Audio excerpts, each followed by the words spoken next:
I spent 3 full years slaving away at 2 different jobs, skipping meals, and saving every single dollar just so my girlfriend, Clara, could launch her dream fashion boutique. I loved her more than life itself, and tonight was supposed to be our night, our 3rd anniversary. I arrived at the upscale downtown restaurant early, holding a small velvet box containing a modest engagement ring. I had sacrificed months of rent to buy, but when I walked up to the VIP balcony section where she said she'd be waiting, my heart didn't just break, it shattered into 1,000 pieces. Clara wasn't sitting alone. She was draped over Julian, her billionaire investor and the arrogant heir to a real estate empire. Julian was laughing, pouring expensive champagne, and right in front of everyone. Clara leaned in and kissed him passionately on the lips. I froze in place, the velvet box heavy in my jacket pocket. Before I could process the betrayal, Clara's best friend noticed me standing in the shadows. Instead of feeling guilty, Clara just smirked, took a slow sip of her glass, and walked right up to me with cold, calculating eyes. "What are you doing here, Ethan?" she asked, her voice entirely devoid of the warmth I had known for 3 years. "Look at yourself. You're wearing a faded jacket to a 5-star venue. Julian booked this whole floor for us. You think a broke guy like you can give me the life I deserve?" The entire room went quiet. Julian walked up behind her, putting a hand on her waist, mocking my cheap clothes. "Run along back to your little apartment, kid," Julian sneered, tossing a $100 bill at my feet. "Buy yourself a nice dinner on me." Everyone around us burst into laughter. Clara didn't defend me. She just laughed along with them, telling me to get out of her life forever. I didn't cry. I didn't scream. I quietly picked up the bill, looked Clara dead in the eye, and whispered, "You'll regret this night for the rest of your life." I walked out into the pouring rain, the cold water soaking through my clothes, but the fire burning inside my chest was hotter than hell. The humiliations replayed in my mind on a loop: Clara's cold smirk, Julian's arrogant laugh, and the pitying stares from the wealthy crowd. I walked aimlessly for over an hour until my phone began to vibrate violently in my pocket. It was an unknown, private number from an international code. I answered it, expecting a telemarketer or a wrong dial, but the voice on the other end instantly made my blood run cold. "Ethan Vance." A sharp, authoritative woman's voice asked, "We have been trying to locate you for 6 months. Your grandfather, Arthur Vance, passed away last night in London." I stopped under a street lamp, stunned. My grandfather? The man who had disappeared from my life 20 years ago after a bitter family feud? "I think you have the wrong person," I stammered, my voice shaking. "My grandfather was just an ordinary mechanic." The woman let out a soft, amused chuckle.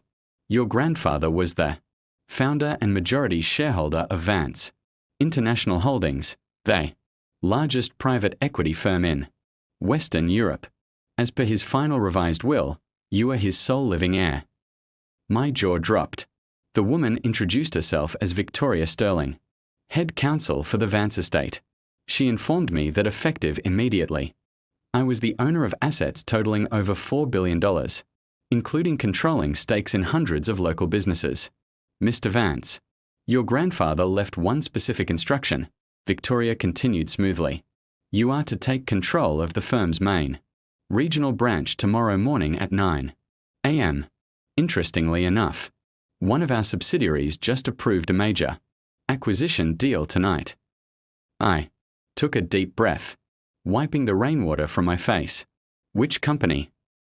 I asked. Victoria paused briefly. "Julian Vance's family firm and their newest client, Clara's fashion startup." A dark, slow smile spread across my face. The game had just changed. The next morning, Clara and Julian stepped into the glass-walled executive boardroom on the top floor of the city's most prestigious skyscraper. Julian was wearing a tailored designer suit, boasting to Clara about how this merger with Vance International would make them untouchable in the industry. Clara was beaming, already imagining herself on the cover of global fashion magazines. They sat at the end of the long mahogany table, surrounded by lawyers and senior executives, eagerly waiting for the mysterious new CEO of Vance International to arrive and sign off on their multi-million-dollar funding package. At exactly 9 a.m., the heavy double doors swung open. I walked into the room wearing a custom three-piece Armani suit, flanked by two armed security guards and Victoria Sterling herself. The moment Clara saw my face, the color completely drained from her cheeks. Her coffee cup slipped from her hand, shattering on the polished floor. "Ethan," she gasped, standing up in total disbelief. "What the hell are you doing here? How did you even get past security? Guards, get this beggar out of here." Julian slammed his hands on the table, red-faced with anger. "Are you crazy, Ethan? This is a high-level corporate meeting. Security, kick him out right now." Nobody moved. The security guard stood firm, eyes straight ahead. Victoria walked to the head of the table, pulled out a leather chair for me, and bowed slightly. "Please be seated. Chairman Vance," she announced loudly enough for the entire room to hear. The room fell into dead silence. Julian looked like he had just been hit by a truck. "See, Chairman," Clara whispered, her voice cracking, as her eyes darted between my expensive watch and my calm expression. I sat down slowly, resting my chin on my folded hands, and stared directly at the two people who had destroyed my heart less than 12 hours ago. "Now then," I said calmly, "let's discuss your little business proposal." Julian tried to recover his composure, sweating profusely under his collar. "Ethan, look, about last night. It was just a misunderstanding," he stammered, trying to offer a nervous handshake across the table. "We can make a deal. Your company needs our real estate network." I ignored his outstretched hand completely and opened the leather dossier in front of me. "Actually, Julian, Vance International bought out your family's debt 3 hours ago. As of 8 a.m. this morning, your father's firm is officially bankrupt, and all your personal assets have been frozen." Julian's eyes went wide with pure horror as his phone suddenly began buzzing incessantly with panicked calls from his father. Then I turned my gaze toward Clara. She was trembling, tears brimming in her eyes as she realized the massive mistake she had made. She immediately pushed Julian aside and took a step toward me, putting on the same sweet, manipulative smile she used when we first met.